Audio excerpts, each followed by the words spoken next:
ရှစ်တော်သူတို့ရေမင်္ဂလာပါဒီနေ့ဆီယာမအင်ဂျယ်ရေးသားတဲ့စာလေးတစ်ပတ်ကိုဖတ်ပြစေခင်ဗျာတစ္ဆာဖောက်ခြင်းဟာရွေးချယ်မှုပါတစ္ဆာမရှိသူကအချင်းချင်းဖောက်ပြန်နေမှာပါပဲဒါဟာသူ့မွေးရပါပြီးစားပဲဘယ်နဲ့ချင်းခွန့်လော့တိခံနားလည်ပေးပြီးမြစ်တာတွေပေးမလဲတစ္ဆာတွေကြည်မလဲ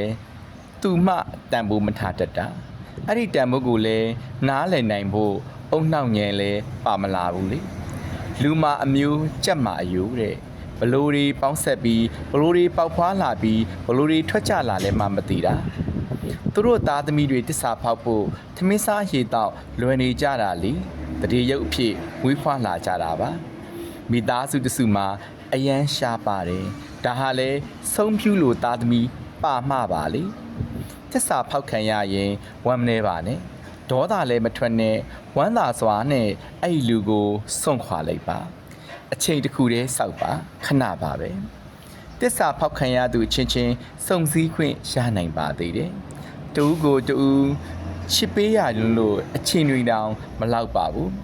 ချစ်ကြတယ်တစ္ဆာရှိကြတယ်စေနာထားကြတယ်အလိညာတွေကင်းကြတယ်အချင်းချင်းဖေးမကူညီကိုချင်းစာတက်ကြတယ်ဒါ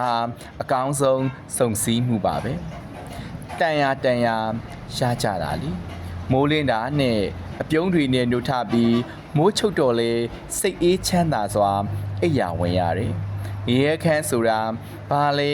ပြန်မရတဲ့အထီပေါ့ဒါကြောင့်မို့အစ်စ်တွေနဲ့စတင်လိုက်ပါသင်ဟာအချစ်ခံထိုက်ပါတယ်